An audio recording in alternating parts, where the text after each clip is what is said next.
we're good. All right. All right, guys. So this is episode number 5 of my podcast, Work in Progress.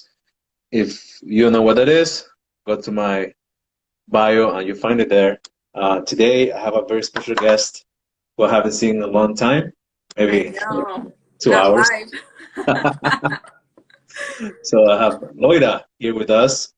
And if you guys don't know who Loida is, first of all, I don't know what you're doing in your life. And so, Loida, tell us more for people here who don't know who you are. Tell us who you are and what you do.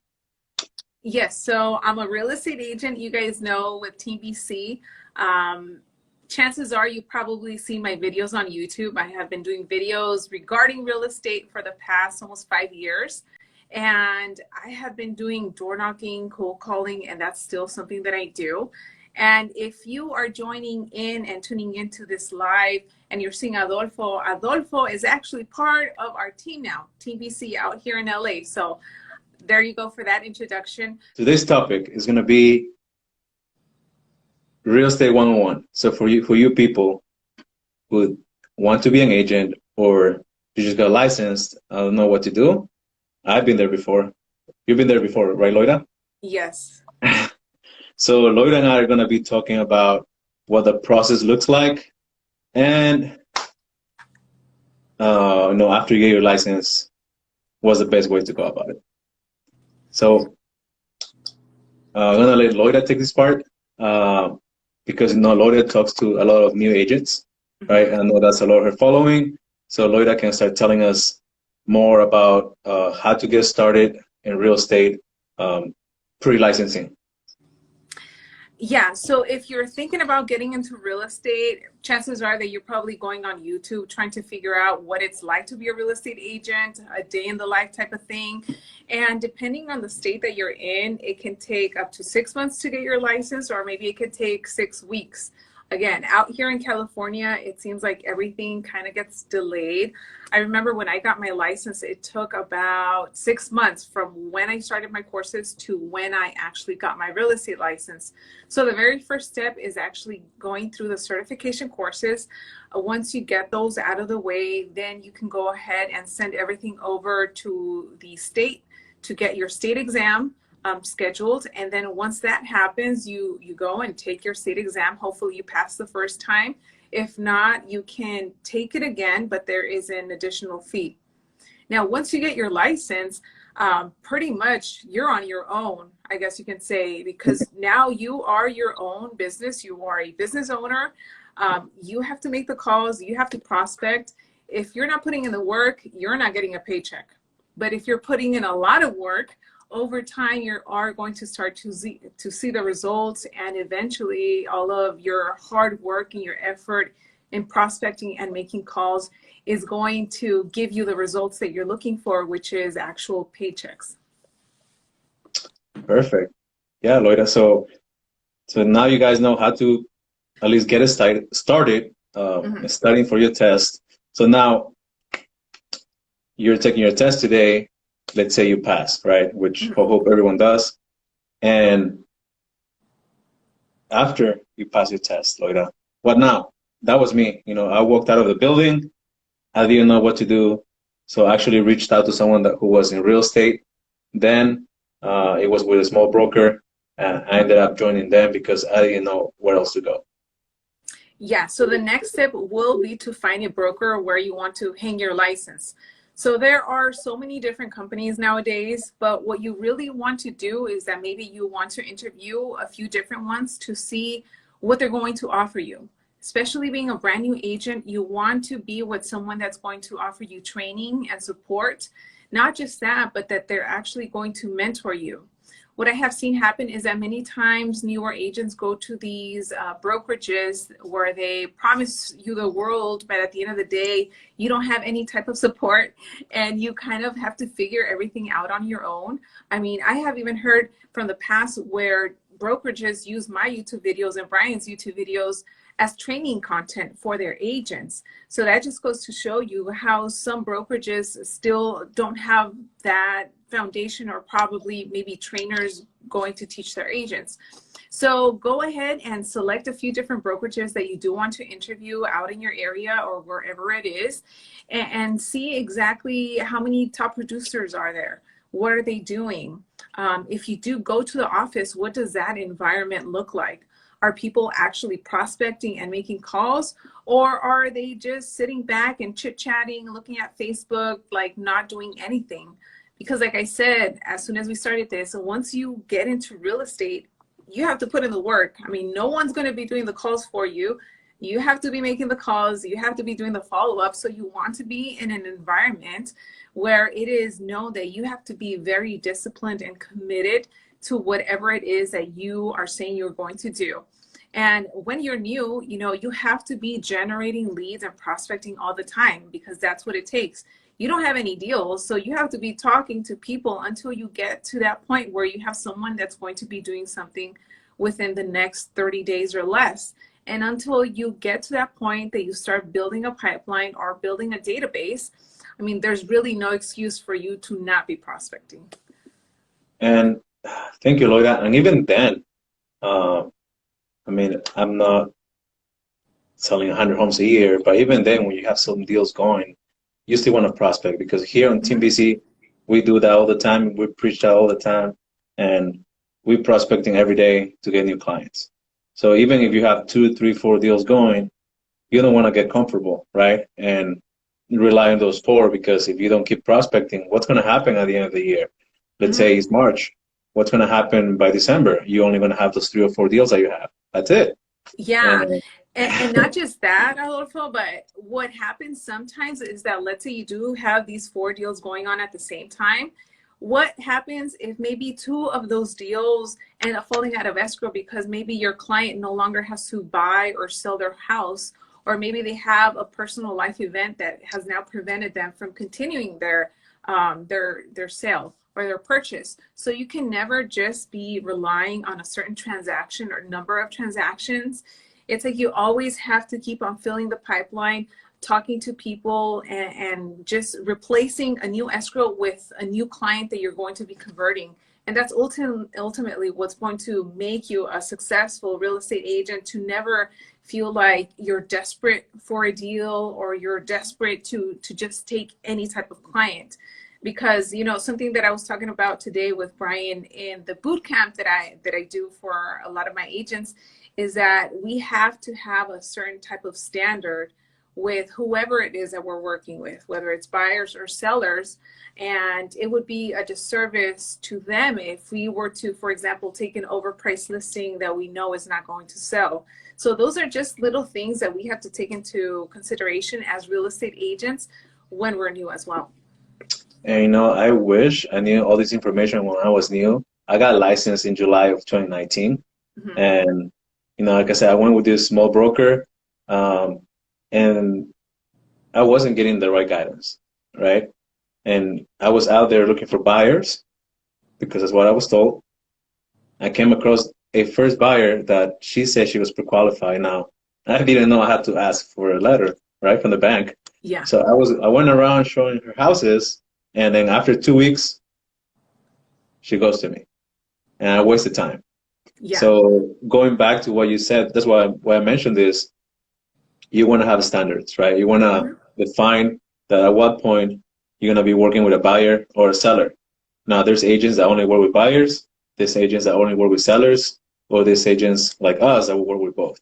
But you want to make sure that whatever those details are, you stick to that. You don't want to bend the rules for someone unless, you know, like Brian said, this example, you know, and someone's coming from China and they're going to be here only for 2 days. Yeah. And they have like 10 million in the bank and they want to buy property. Then yeah, you know, stop whatever you're doing to help them.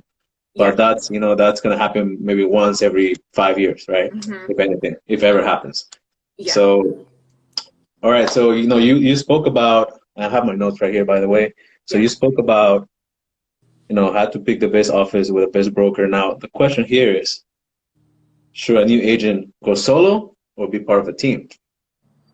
That is a very popular question. And here's the thing. So going with a team, the benefit of that is that you have the support of another agent or another group of agents in a specific office that can help you and be there of support so that you don't have to try and figure things out on your own, or especially if you are newer and maybe money's tight, you're not trying to reinvent the wheel. You have someone there to support you. Perhaps they have certain leads that you can help with. So it might be easier for you to get a transaction sooner as opposed to you going by yourself. Now, there are some agents that are like, you know what, I'm going to do this on my own. I don't need anybody else. I'll figure it out. And if you're that type of person, then you can go ahead and do the solo route. For me specifically, I have been part of the team with Brian for years now, and it has worked out. I mean, you're part of the team with us now. We have a growing team now nationwide, and there's a lot of benefits to being part of a team. It's not just, you know, we have the support, but now we have the leverage. It's going to get to a point that you're doing multiple deals, I'm doing multiple deals, and we can't be at all the places at once. So having other team members or having someone else that can assist you is definitely a benefit. And maybe if you're watching this and you feel that, you know, right now I want to be solo and then I want to become a team leader and grow my team, then you also need to write that down. I feel that many times we have these goals that we set for ourselves, but we never write them down, or we never set deadlines or timelines for when we want to achieve them. And having that will kind of push you to push that envelope of, okay, you know, I have to keep on prospecting. I have to hit my number of deals because eventually I want to get a buyer's agent or get a showing agent or getting another agent on the team. Or maybe you want to bring on your spouse or someone else. And that's kind of how you start to grow. Gotcha. All right, Loida. So, I mean, based on this, I can actually give my personal experience. I was part of a team, and then I jumped onto another team, and then I went solo when I joined EXP. And after a few months, and I joined you guys here at Team BC. Let's say that someone's watching this and they want to be able to grow their team. Mm-hmm. My recommendation is to start on a team because you want to learn from someone, right? Like just like I'm learning from you and Brian. And eventually I want to grow my own team, right? But if I'm not learning from someone who's actually done it, mm-hmm. it's going to take me a longer time. It's going to take me a Yeah. long time. So that's my recommendation. You can take it or leave it, whatever. Also, going back to picking the best office, I'm going to say, wherever you go, please don't be one of those agents that focus on trainings only. I know trainings are very important because we don't know the contracts, we don't know how to sell, or whatever the case may be. But you don't want to be sitting in classroom 9 to 6, Mm-hmm. and what are you going to be doing the rest of the time? Like you mentioned not too long ago, you want to be prospecting. That's where that's the money time, right? Yeah. Sometimes may not go as well. No, we don't get leads. I wish I would have an appointment every single day. That's not the case. But there was where the money is in the follow-up too.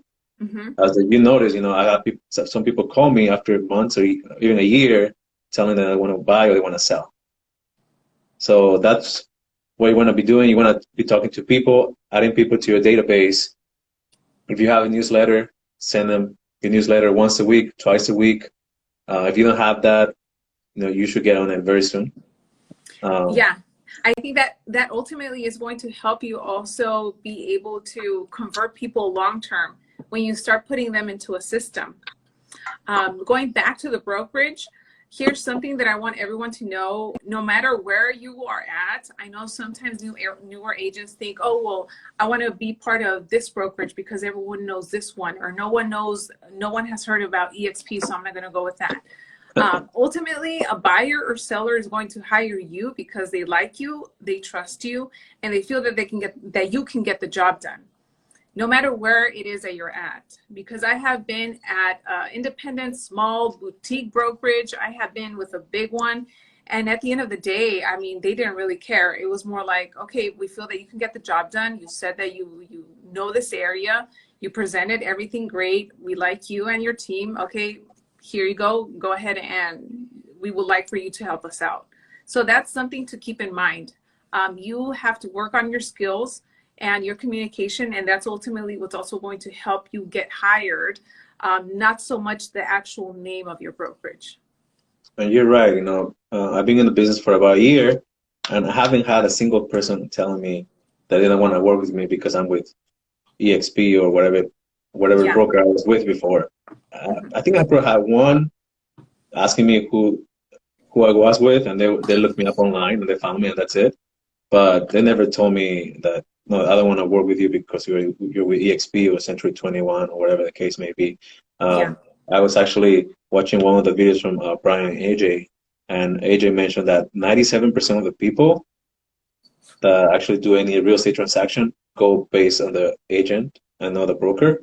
Hmm. Uh, because as you may know these days, there's a lot of brokers out there, a lot of big companies, and we're with EXP because we found a business model that works for us, right? Exactly. I'm not trying to sell anyone here on EXP, but that's Yeah. we're part of EXP, and I just gotta mention it, right? So it's free advertising for them. Uh, so see, Loida. So okay, so went from getting pre-licensing to getting your license.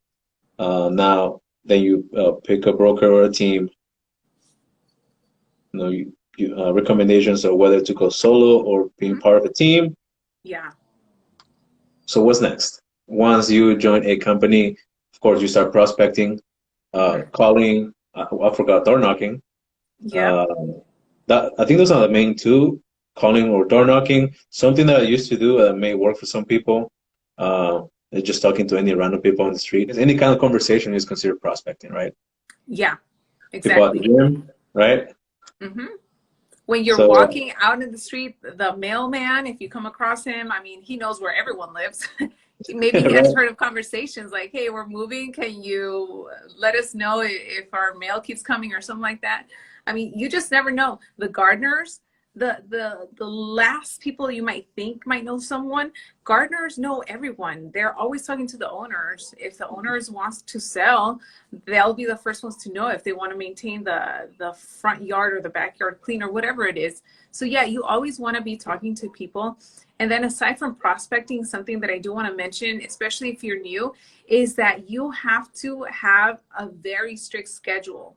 You can't just wing it. Your day has to be very specific. Like, are you going to be prospecting in the mornings, in the evenings? Like, what does every single hour in your day look like? You have to know exactly what's going to go on, because if not, what's going to happen is that you're going to feel all over the place. You're going to be calling in one moment, the next moment you might get a text message from like a lead, and then you are dropping everything off and going and handling that person. And then somebody sends you a message on Facebook or Instagram. There are just so many distractions that you have to know exactly how your day is structured every single hour. So that's like the number one thing I want to give any new agent right now.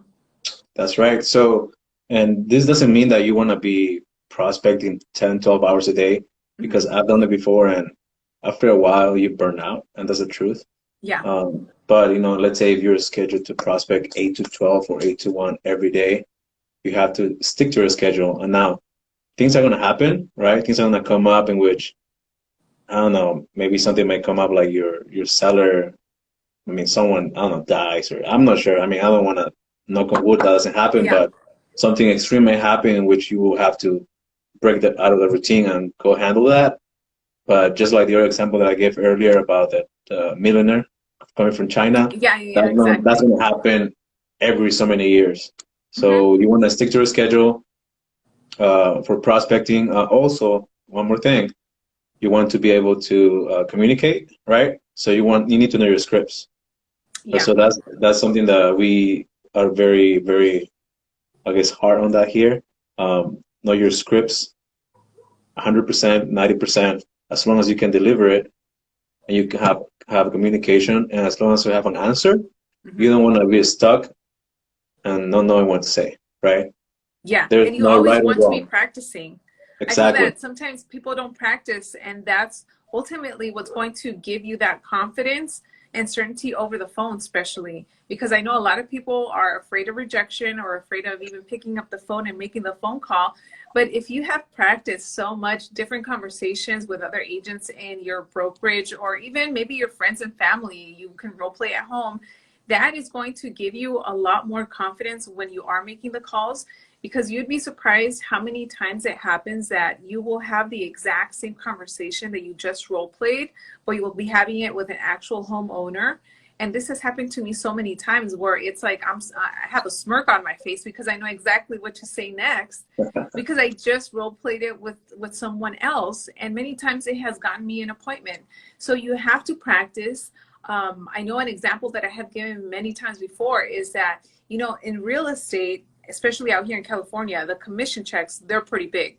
So the same way that athletes get paid millions of dollars, I mean, we get paid a lot as well when we're doing sales. So in the same way that they are always practicing every single day, we have to do the same for our industry. But I feel that there are so many agents that don't do that, and they don't take this career as serious as, for example, like an athlete or a doctor that gets paid a lot. I mean, we have to be always practicing, and by practicing for us, it's knowing what to say, our communication, our scripts, our delivery, our tonality. It's a combination of a lot of things. And that's what makes you a successful agent and a successful person to be speaking with over the phone or in person. Yeah. So, and to add to that, also know the market, because if you're Mm-hmm. calling a certain neighborhood or you're talking to people, let's say you go door knock around your office, if they're gonna ask you, and this happened to me before, okay, I'm not gonna lie. Like, Yeah. oh, do you know about this house that was for sale? How much did it sell for? What was the square footage? How many bedrooms? How many bathrooms? And if you door knock the neighborhood and you don't know those details, yeah, you're screwed. Yeah. And to So know I'm those details for everyone that's wondering, well, how can I get that information? You can easily just go on the MLS and take a look at how many homes have sold in the last 30 days, how many homes are currently active, what the average price point is in that area that you're going to. And Mhm. if you know at least those basic questions, that is enough for you to be able to share with whoever it is that you come across with, that type of information for them to see that you are like the neighborhood expert, or you know exactly what's going on in that area. Great. All right, Loida. So I think that's all for now. If anyone has any questions, let me know.